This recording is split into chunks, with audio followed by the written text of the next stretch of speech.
The pen tool in Photoshop is one of the most important tools that you'll use. Honestly, you're going to use it all the time. You're going to use it for selections. You're going to use it to create and change vector paths or shapes. You can also use the handles and anchor points to perfect paths or selections. Let me just break this down for you. We got the pen tool. Now this is the regular pen tool. I'm going to explain all the other three: the curvature, content aware tracing, and the freeform pen. I'm going to break all those down also, but we're concentrating on the regular pen tool. But say we want to come down here and trace all along this edge and make a selection, right? It's pretty curvy. It's pretty hard to, get this with any straight edge selections or even a freehand selection, right? One thing to remember every time we make an anchor point, which is when we click down, don't just click and keep clicking, right? It's going to be a straight line, okay? So what we want to do is we'll click and drag. When you click and drag, you'll see these are called handles. What you want to do is the one that you're controlling, the one that has the arrow on it, you want to drag that towards whatever way you want the selection to go. So I want it to follow this line here, right? So I'll drag it this way. Just a little bit. You don't need to bring them out long right now. So then you'll let go. You'll see the handles stay, but when you move the mouse around, there'll be the path. So what you'll do, you'll come to another point along the path that you want to make. So if we're following this curve, say I'll come to right here. And every time you click, don't just click, you click and drag. And then you'll drag out to try to make it match up to where you want it. So say I want it right there. Now the key to this is don't let go yet. You hold Alt, and then you can see now it breaks the handles. So this handle that's going out this way, this is going to stay just like that. It's not going to move, but then you're going to have control over where the next part of the path goes with this handle that's moving. So we're going to bring it whichever way we want the path to go, right? So it's going following this curve, this edge. So we'll bring it to right about here and let go. Then we're going to come look for our next point along the path where we want it. So we're coming here, right? We get to about here and it curves down. So that's a good place to put a point. So again, click and drag. You drag out. You match this up. You can bring it in more and it'll change where the bend comes. You'll get used to it after doing it a couple times. But you just try to get it along the best way that you can to make it match up with that edge, right? Once you got it, again, you hold Alt, and this is going to stay how you want it, this handle. Then say you mess up and put it right here, right? And let go. All you got to do is click undo. Put your point down again. Hold Alt. And let go again, and you'll see it'll put it right. Now you can see I want the curve going this way, but it's going the other way. To fix this, just hold Alt again, and it'll turn to the Convert Point tool, and you can just bring this handle back this way, and now the curve is going the other way. So we'll just bring it to another point along the path. Think this is a good one. Click and drag. Just keep playing with it. Just get the best selection that you can. Say like that. Hold Alt. Now you can see the curves coming this way. So we're going to want the handle coming this way also. Same thing, let's just put another curve here. And guys, you can always come back and edit these handles after you've made your whole path. So they don't have to be pinpoint selections. Just get them the best you can. And once you get good enough, you'll be able to get like whole curves like this with just 2 points, right? Let's just show you here. Boom. You can come back, hold Alt, get that, come back, move that, and just keep playing with them until you get the best selection. So you see I only got 1 point here and 1 point here, and I got that whole part of the path. So you'll be able to do this, guys. It's not that hard once you get the hang of it. Once you're done, you'll see the path is still showing up. To get rid of that, just hit enter. And now you have your path. Now you can see here we got a couple like hard turns. So this kind of has like a hard edge. So we'll want to fix that. So easy way to edit this, you just hold Control and then you click on it to highlight the path. And then you can click on each anchor point and select it. You can see if it's highlighted blue, then it's selected. Then you can just keep holding Control, edit each handle, try to get it a little better. If it doesn't go, what you gotta do, let go of Control, and you'll see when you drag the pen tool over the path, you can add other anchor points. So I just added one there, and we can just hold Control and change the handles. Again, if you hold Alt, you can break the handle. That means this part stays whichever way you had it, and then you can just edit one at a time. If you want to select multiple points at the same time, what you'll do is you'll still hold down Control, you'll select whatever point you want, and then you'll hold Shift also, and then you'll select another point. So right now I got this one, and this one selected. If I hold Control again, I can move it and it'll move all 3 points uniformly. So let's go over the pen tool options. These are all the options you have up here.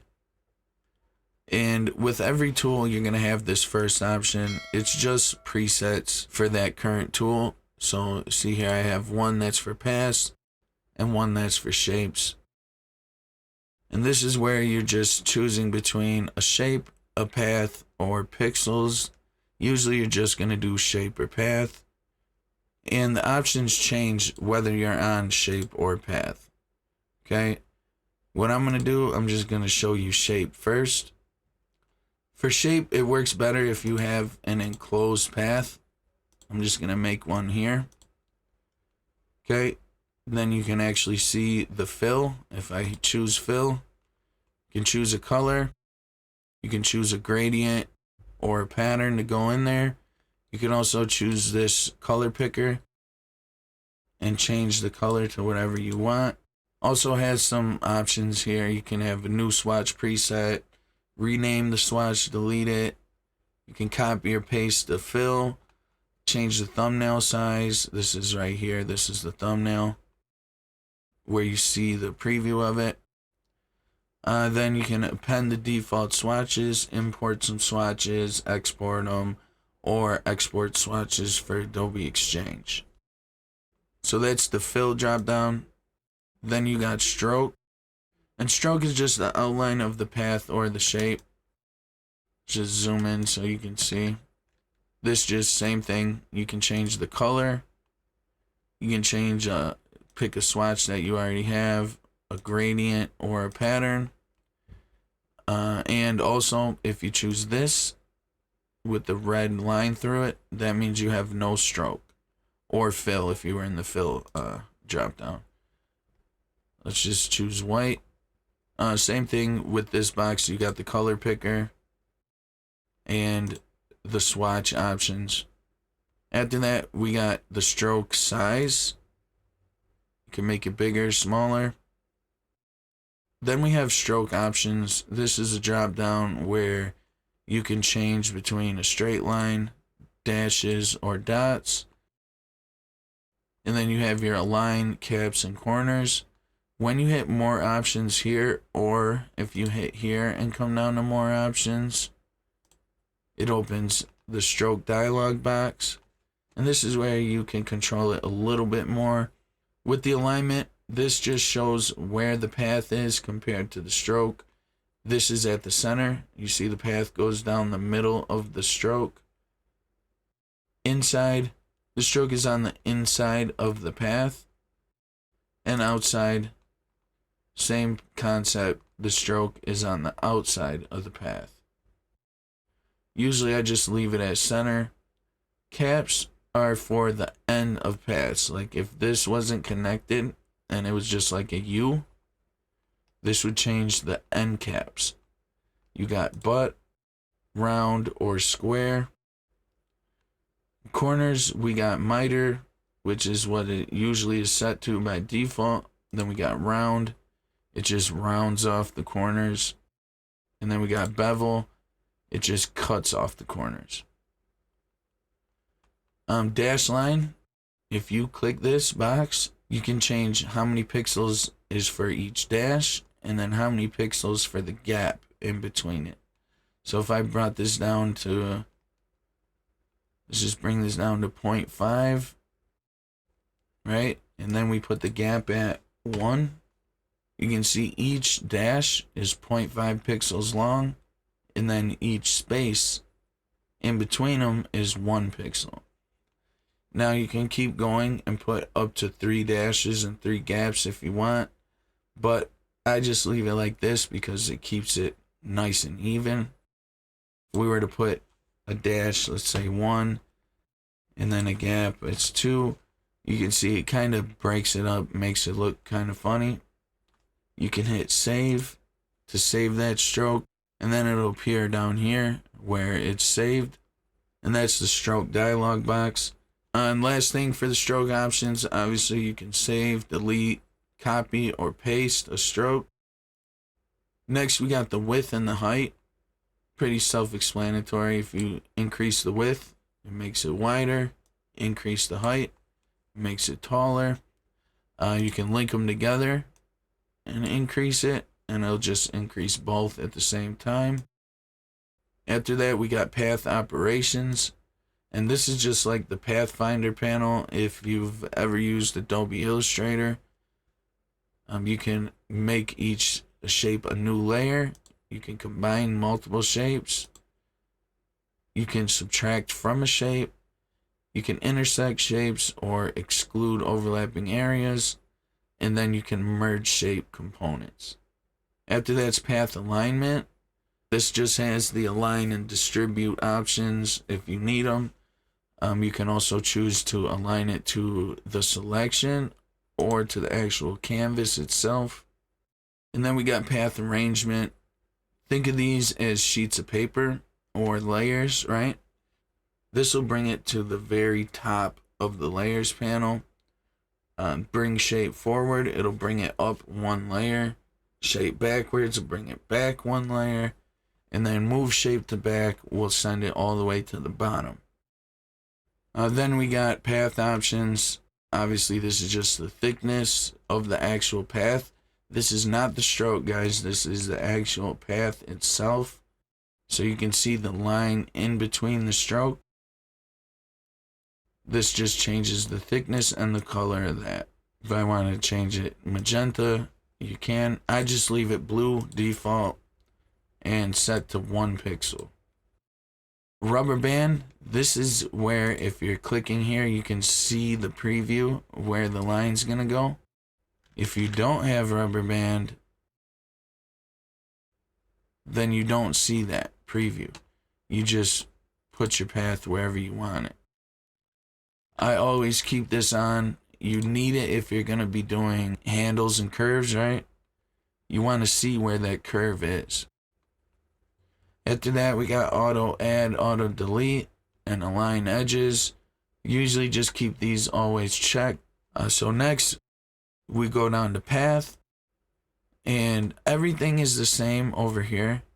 The path operations, the alignment, arrangement, path options, That's all the same as what I just explained. The only thing different for this is the make options. So you can make a selection. It'll bring up the make selection dialog box. You can edit the feather radius, have anti-alias on there, and you can choose an operation so you can make a new selection. If you already have a previous selection, you can add to it, subtract, or intersect with it.